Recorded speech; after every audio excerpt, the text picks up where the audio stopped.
But tonight we come back to this anger topic. And I had a few of you tell me last week that you didn't think you were an angry person till I was done talking, and then you were a really angry person. And it wasn't just anger at me, it was a realization that there's been a lot of anger bottled up for a lot of years. So last week I just introduced the topic of anger in connection with complex trauma. And it was, why is it that people with complex trauma have greater anger issues than people who don't? And that's what we explored last week. I want to take it a bit further this week in context with complex trauma. And I want to give you 9 more things that need to be factored into the understanding of anger from the complex trauma perspective. And if you haven't been angry yet, hopefully by the end of the night, you'll realize that you need to keep coming to this seminar and that you have anger issues. It might be interesting for you to know that psychology has now come up with new pigeonholes for complex trauma people and their anger. So they're now anger disorders. You might have been diagnosed with one. I don't know. But let me give you the main anger disorders. And what they're really referring to is a person who has trouble controlling their anger when they get angry, and they experience anger that's outside of the normal emotional scope of anger. So the first one is called IED, intermittent explosive anger. And so it's called now a disorder for somebody that frequently loses their cool and explodes. So they gave it a fancy name. And in last week, we just said that is explosion anger when the volcano erupts. Second one that is now called a passive anger disorder. And that's the person who doesn't look angry, but don't get too close to them because they'll hurt you somehow. They can be porcupine-like. They can be great at delivering shots that are blended with humor, but they hurt big time. That's your passive anger disorder. And then they have the self-inflicted anger disorder, and that is the self-harm. Anger turned on yourself. Anger that comes out of guilt and shame. I don't like myself. I want to punish myself. I need to punish myself for who I am. And then ODD, or oppositional defiance disorder, is the little child that whatever you say, do this, they do the opposite. So they are just defiant of rules. They think that happiness comes from breaking rules. They think rules and authority are dumb ideas, and they just are rebellious towards everything. So some of you got all 4 of those, and you need a lot of help. But that is now what the psychological world is recognizing, is there's this group of people that have some big anger issues. How do we begin to define that and stick them into boxes that we can manage? Now, what I want you to understand up front is I think at some point somebody's going to try to design a pill that'll fix anger disorders. And what I want you to hear is that the anger comes from a source. And that anger disorders come out of a complex trauma world. And that's what we tried to look at last week, is when a child is living in an environment where they're not treated with love, so they're lied to, they're disrespected, life is not fair. By design, they should get angry at that, because you should have loving relationships. So anger was designed as an alarm system that said something's wrong here. If we continue to lie to each other and disrespect each other, we're going to destroy stuff. So anger was an alarm, and then anger gave the motivation to make it loving again. I don't want this to continue. It has to stop. Let's get back to loving. So that was the design of anger. But in a complex trauma home, there's lots of violations of love. You're lied to. It's not fair. You're disrespected.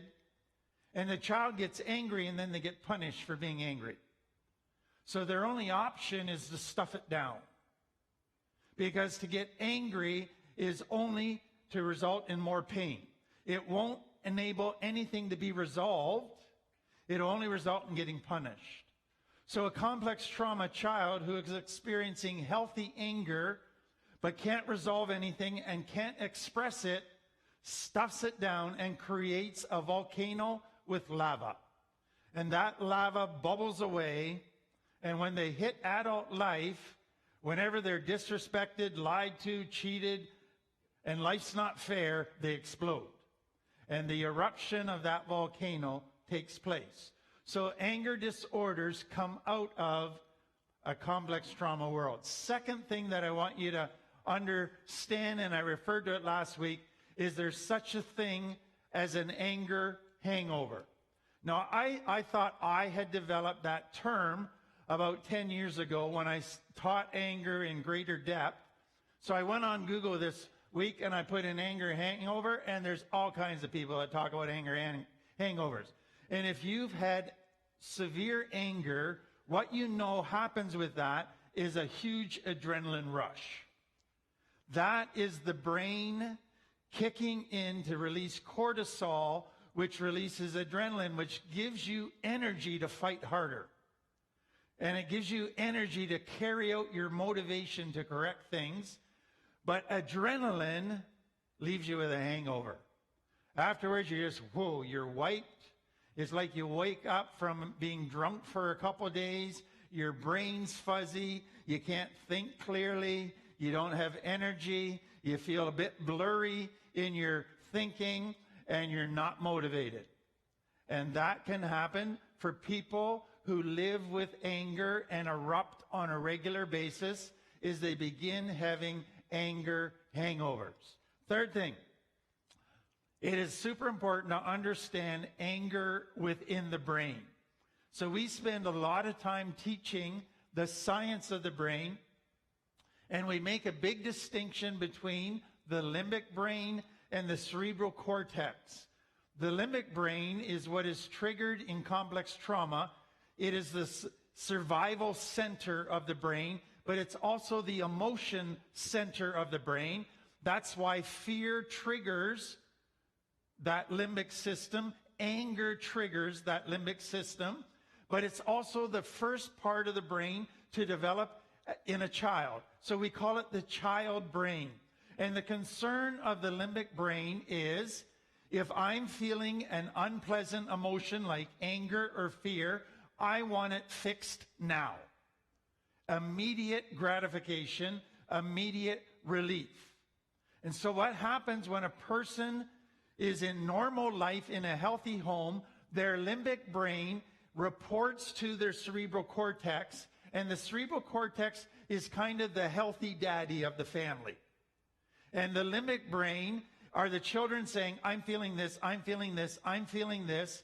And the cortex design is to take each of those signals, those messages, and to evaluate it and come up with a wise way to respond to that.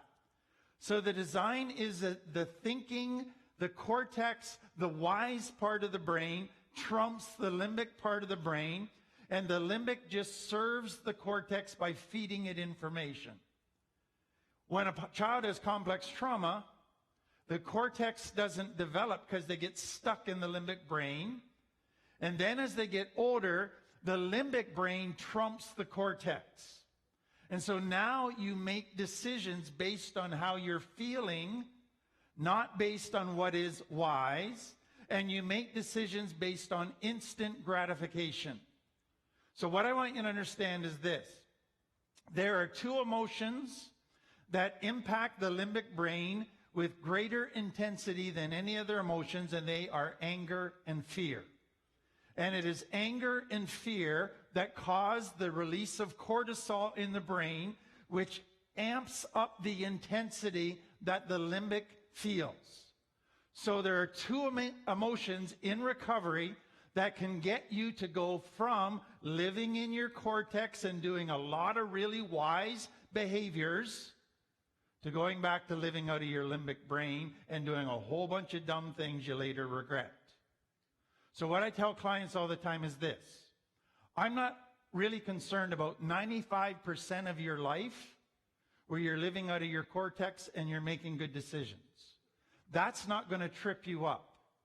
What is going to trip you up is when anger and fear hit and they trigger your limbic with such intensity, they trump your cortex. That's when you're going to make the impulsive decisions that you can't take back and that you're later going to regret. So that becomes the challenge in recovery, is you have to learn how to manage those two very powerful, intense emotions that really give a lot of pressure to have your limbic trump your cerebral cortex. A huge, huge challenge. Number 4, an even bigger challenge.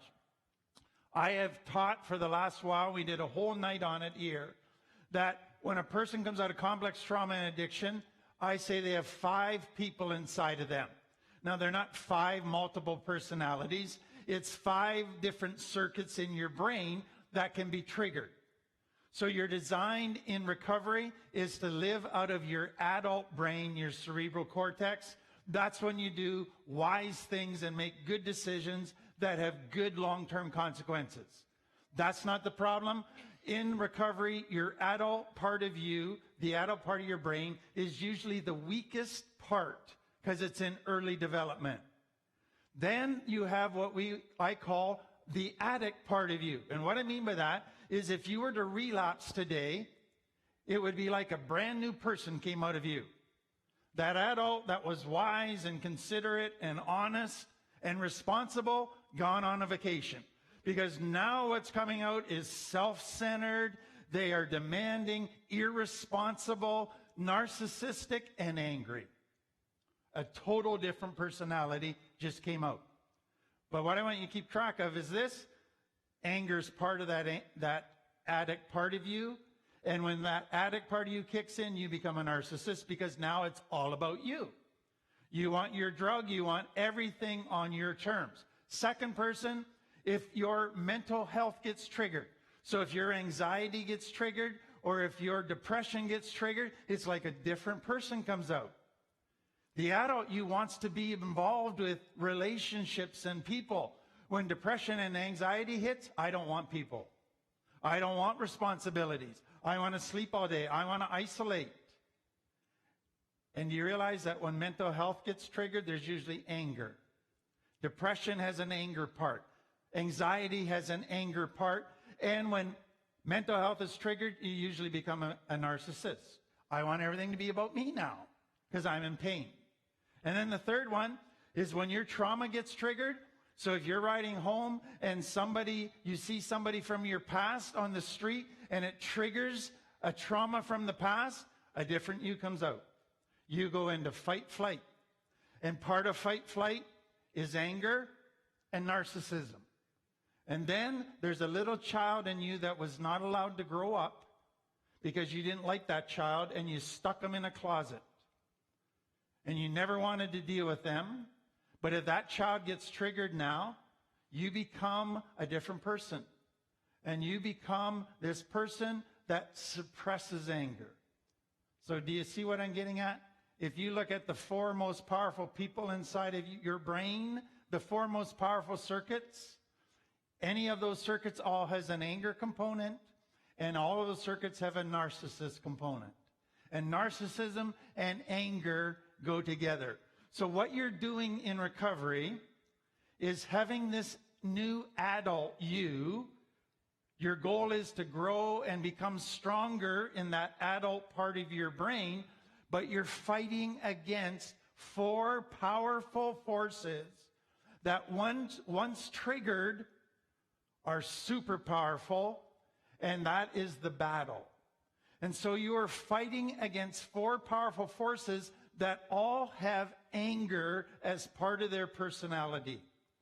And so part of recovery is strengthening the adult and learning how to resist and manage the pull of those 4 other forces when they're triggered. Okay, next. Anger that isn't resolved within relationships and within family begins to follow a pattern. So in the top left, you'll see the incident or the acting out or the explosion of anger. So there's an anger episode. Somebody lashes out at the other person. And then what follows that is there's a remorse afterwards. I'm so sorry. I wish I could take back the words. I can't. I won't do that again. And so there's all of that regret and guilt that follows that. And that leads to a honeymoon. Everybody's on their best behavior. Nobody wants to hurt the other person because you're trying to compensate for what you just did. So you're super nice, super attentive.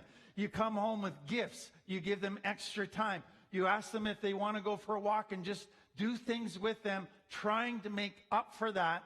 Everybody is on their best behavior. Now, here's where the problem begins to happen. You see, nobody resolved the last conflict. Nobody sorted out why was that anger there? What should have been done to change that? What needs to be resolved? You know what you did? You just stuffed it down and put on a honeymoon. Best foot forward. And so that's still down there. But now there's other things that start happening that are stresses and annoying. But you're in a honeymoon. You don't want to point those things out because that might lead to a conflict. And you're on your best behavior and you're on a honeymoon. You don't want a conflict. So what do you do with the latest annoyance that happens? You stuff it down. And the pressure starts to build because nothing's been resolved. You're afraid to deal with it because you're not sure how to resolve it, or you don't want to mess up the honeymoon. So you press down, push down, suppress it, and the pressure builds. And the pressure builds until there's an explosion. And so what happens in a family where anger is never resolved is that cycle happens over and over again. Now, the key thing that I want you to understand is that as that cycle repeats year after year, it gets shorter. There's less time between anger explosions. Secondly, the honeymoon gets shorter and shorter until there's no honeymoon at all, until everybody's angry all the time, but nobody is resolving their anger. It is just getting to be a constant sniping, hurting each other, lashing out, closing your heart, withholding love. It is anger, anger, anger. So what I say to people is this. If you go to an anger management course and they don't understand that complex trauma, and complex trauma means that anger never gets resolved in a family, they'll say, count to 10. And I go, really?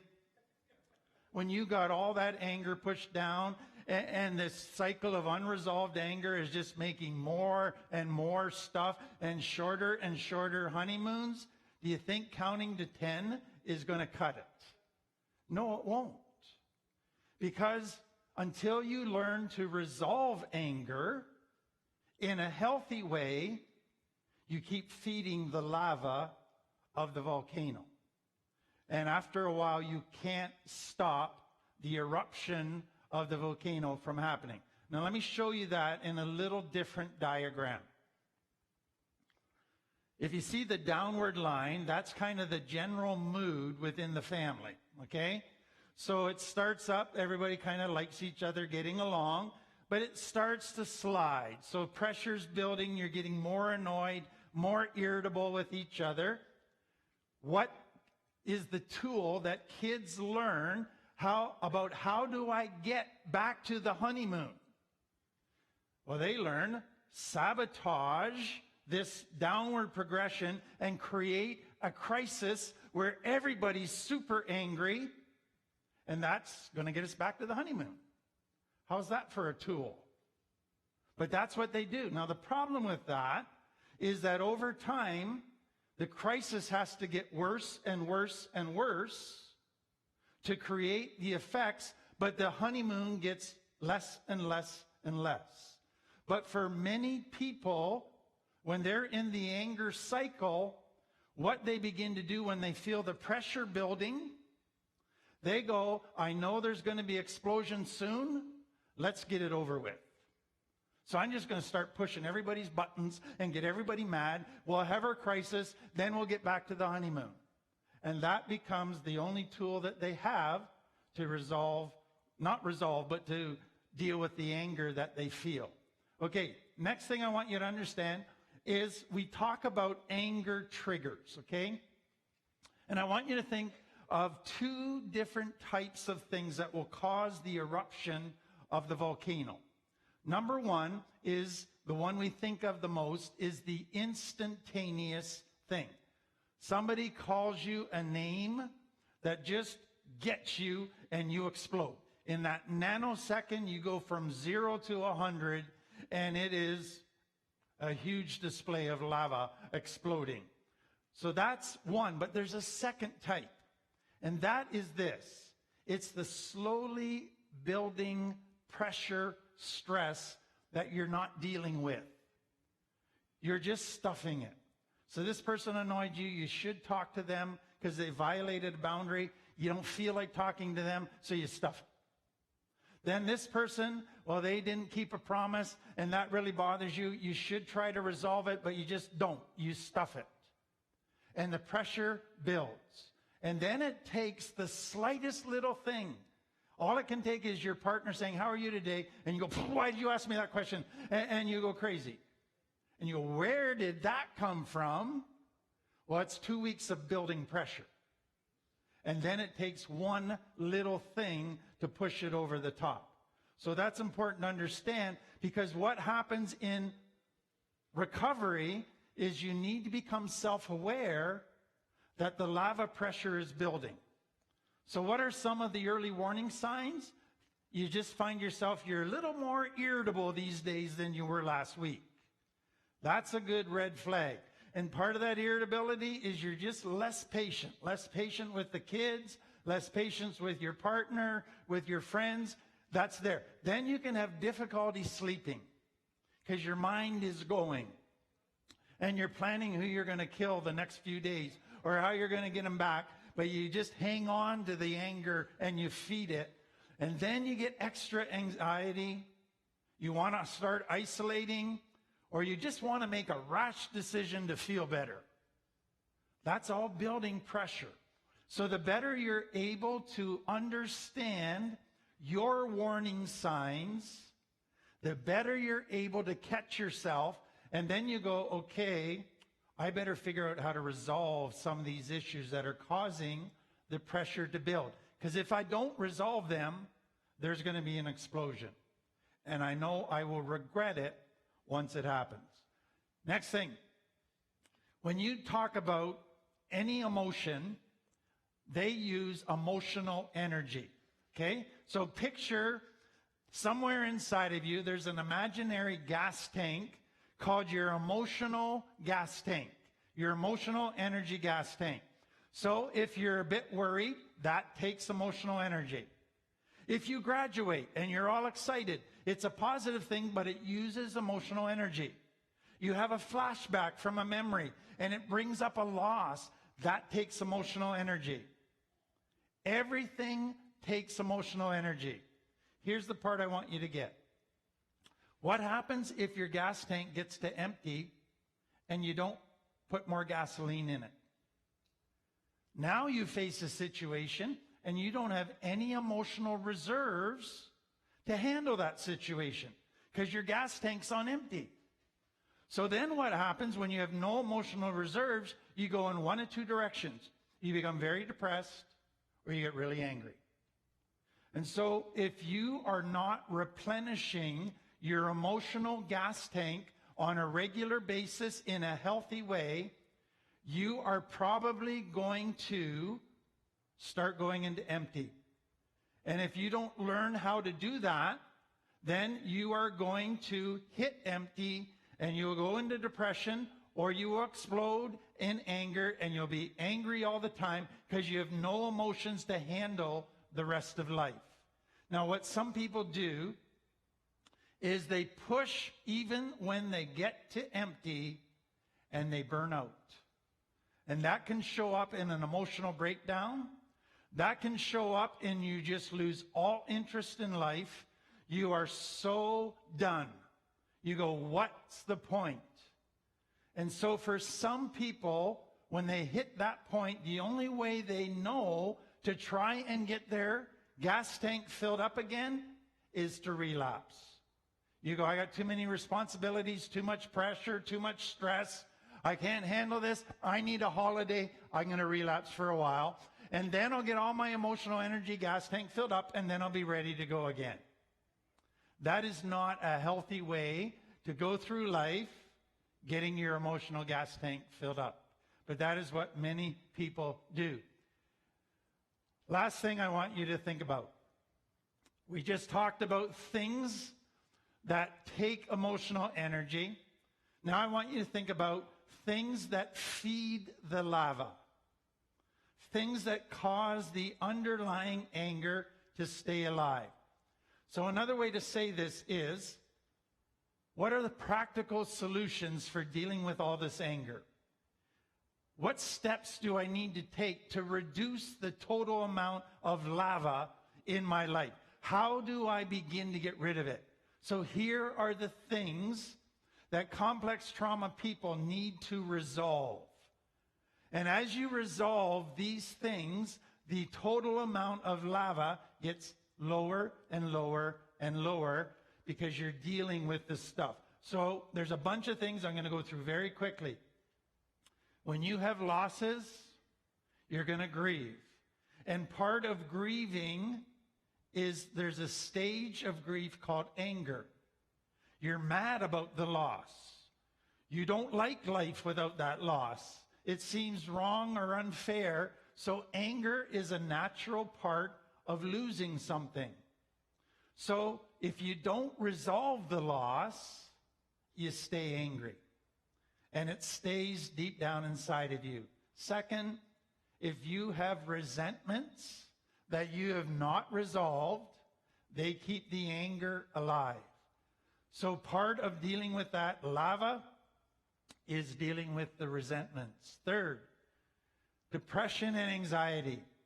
Now, if you have a chemical imbalance like I do, and you deal with these things, you may need medication. That's an important part of it. But a lot of anger or a lot of anxiety and depression for people from complex trauma, they need to start resolving the issues from their childhood that have created the depression and the anxiety.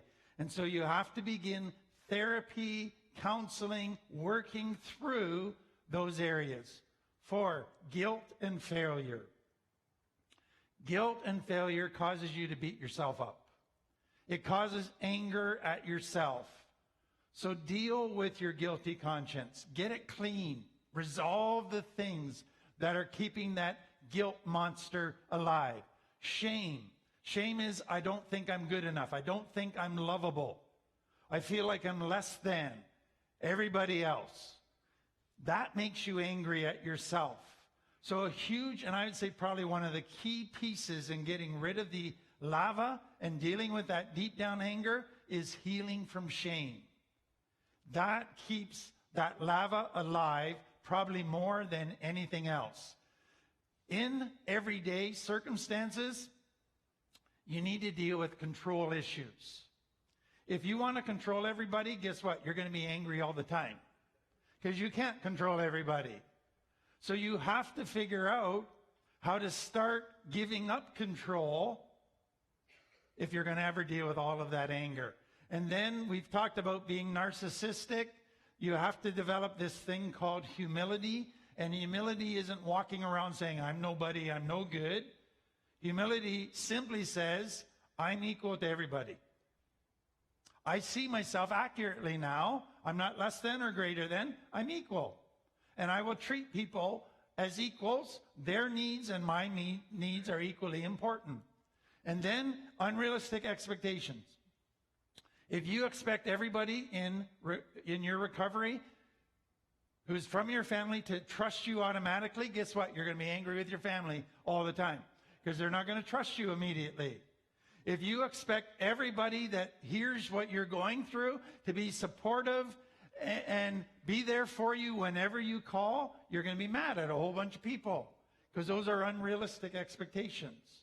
So a lot of anger comes from unrealistic expectations. Apply that to yourself. If you're a perfectionist, you're going to be angry at yourself all the time because you can't do everything perfectly.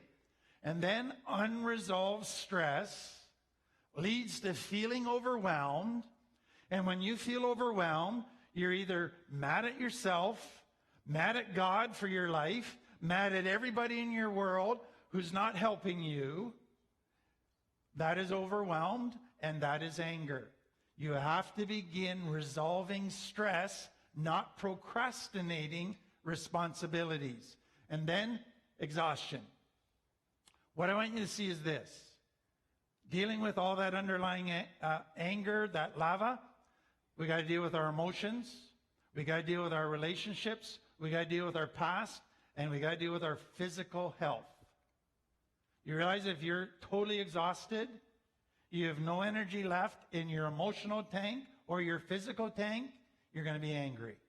So you got to begin taking care of yourself physically, emotionally, spiritually, relationally, if you want to deal with the anger. And the final one, if you remain a victim, you will always be angry.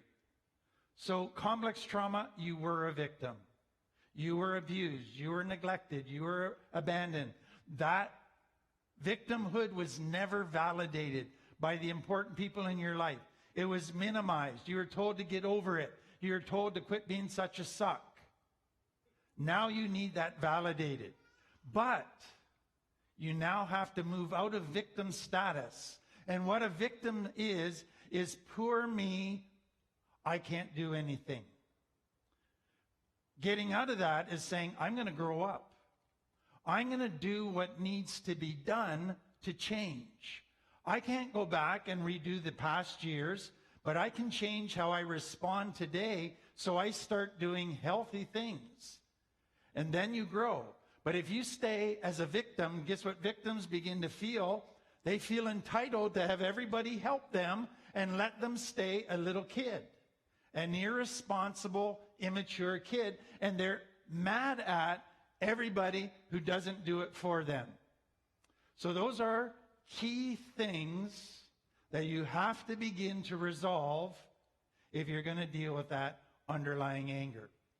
Well, I thought for the next few weeks as we do this anger series that I would go through every Bible story I can find that has somebody that's angry and look at it with you. And there's quite a few people in the Bible that have some anger things. So tonight I want to talk to you about a guy named Absalom. And Absalom was the son of King David. And King David was Israel's second king. And he was their greatest king. And the Israeli flag today has the Star of David on that flag. And so David is one of the greatly respected people within Jewish history. So he had a child named Absalom. And I'm going to just give you a little bit of what we're told about Absalom.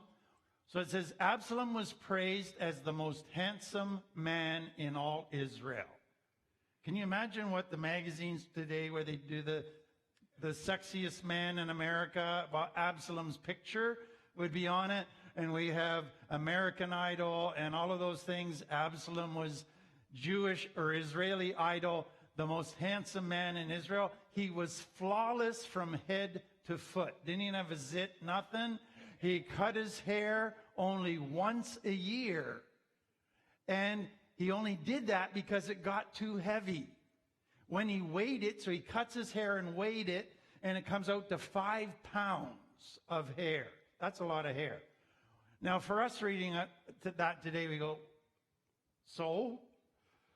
But you have to understand that in Jewish culture, the more hair you had, the faster it grew, the more virile you were considered to be.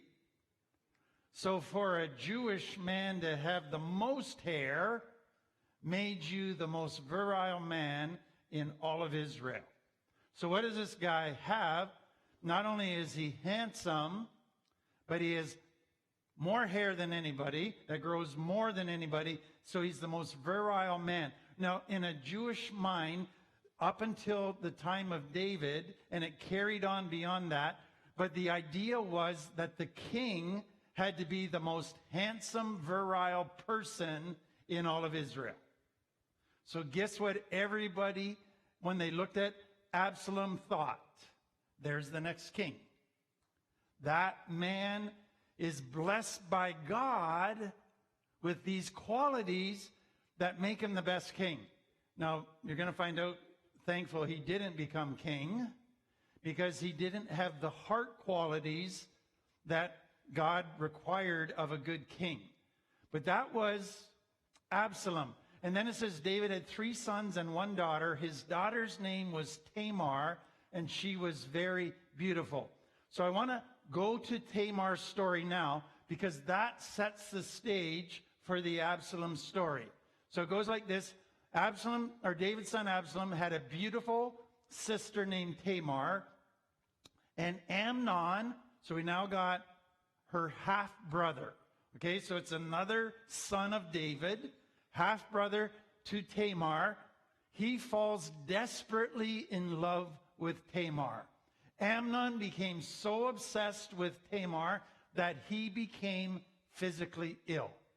It was all he could think about. He just pined after her, longed for her. She was a virgin, and Amnon thought he could never have her because she's half-sister.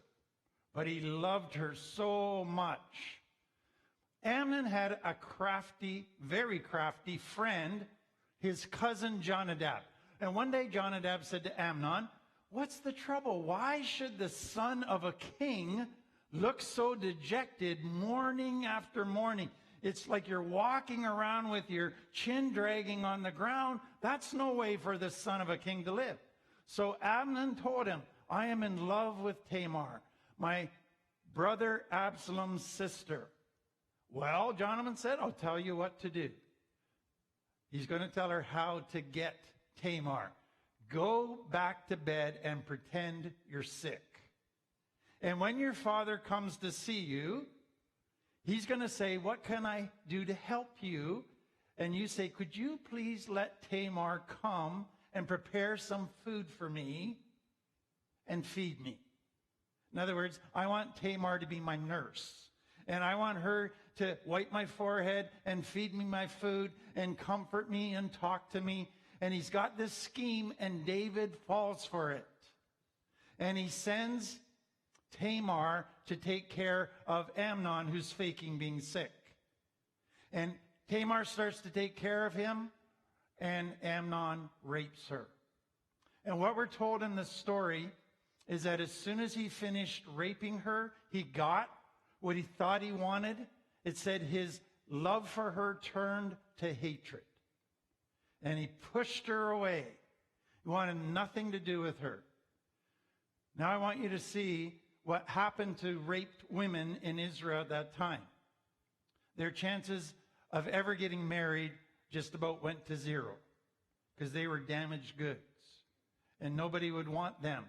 So this beautiful young woman, who a day earlier had a beautiful future waiting for her, now is destined to wear black and be alone for the rest of her life.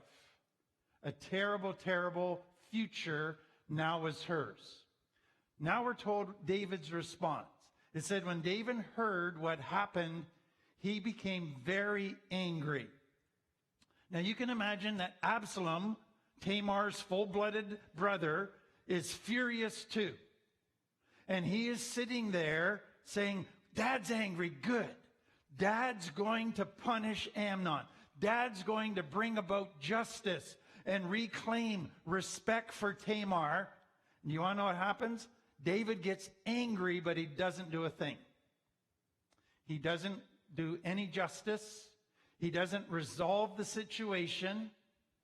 And though Absalom, and you can imagine he's getting more furious, but he decides he's going to stuff it down. And he doesn't talk to Amnon about this, but he hates him deeply because of what he had done.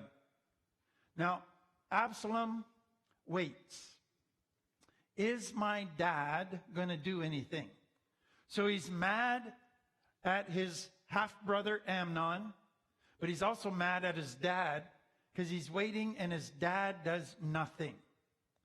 And so finally Absalom gets to a point where he goes, I don't think Dad's going to carry out any justice. My poor sister, her life has been ruined, and Dad's not doing a thing. I guess I better take justice into my hands.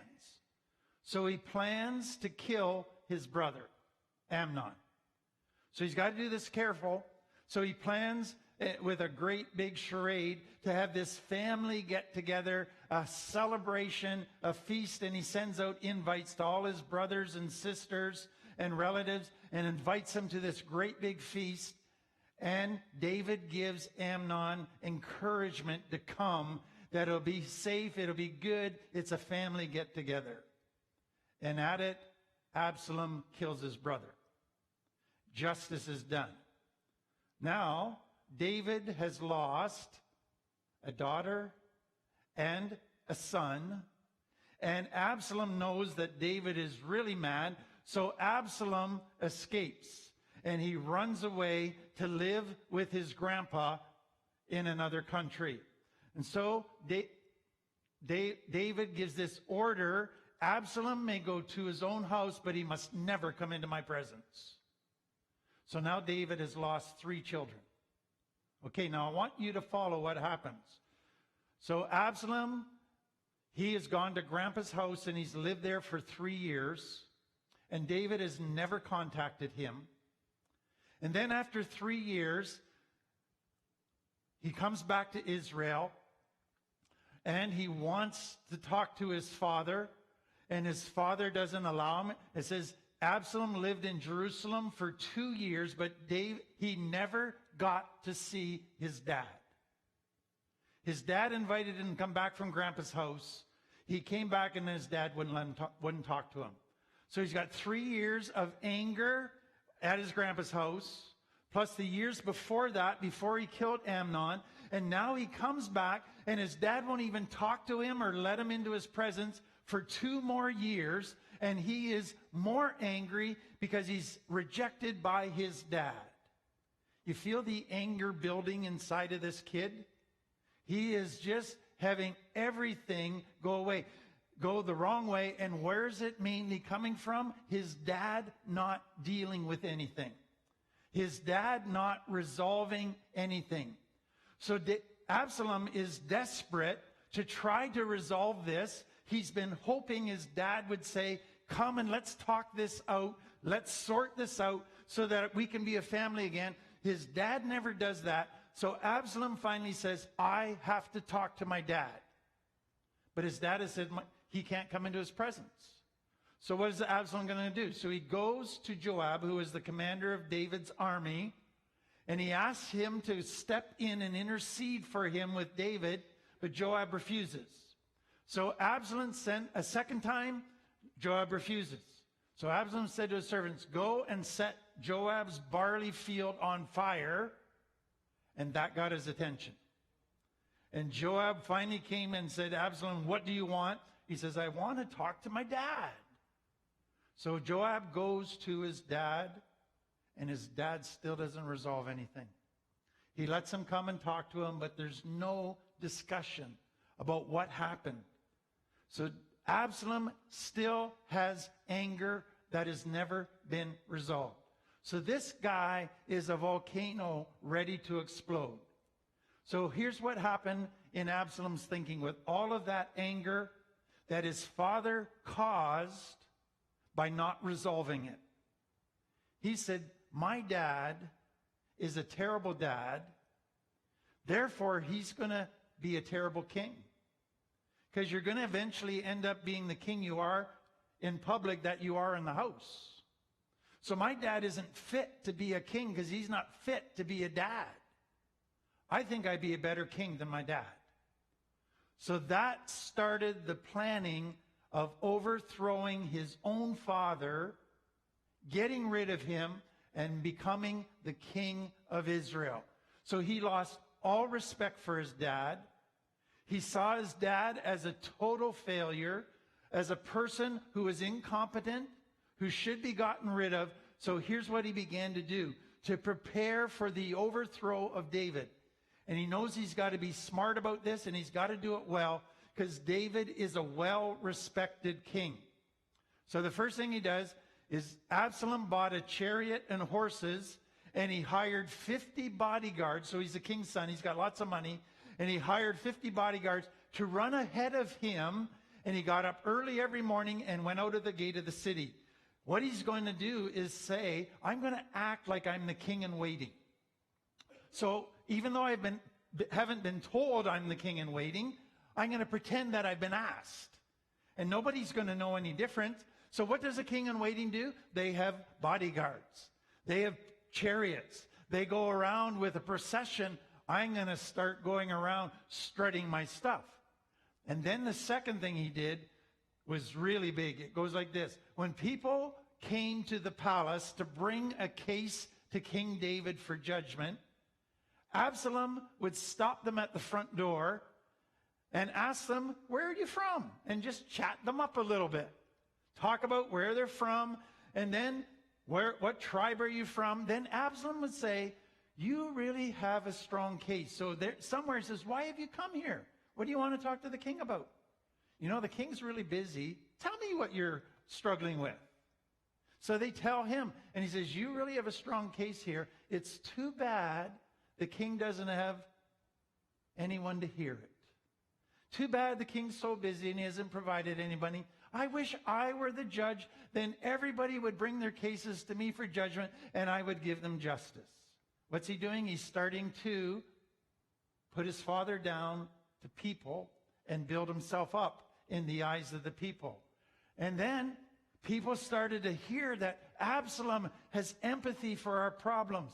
Absalom wants to listen to us. Absalom makes time for us. Absalom gives us good advice. And people started flocking to him every morning, and they wanted to bow down to him. And Absalom says, don't do that. Instead, he took them by the hand and lifted them up and kissed them, treating them as an equal. I might be the king's son, but I'm no better than you. So it's a false humility. Don't bow down to me. Don't treat me as anybody special. I'm just like you. And guess what that does? Absalom did this to everyone who came for judgment, and he stole the hearts of the people of Israel. They all started thinking Absalom might be a better king than his dad. Absalom is sure one nice, considerate, empathetic person. And he started to steal the hearts. So you imagine this had to take quite a long time, several years, to begin to cause this kind of feeling across the nation.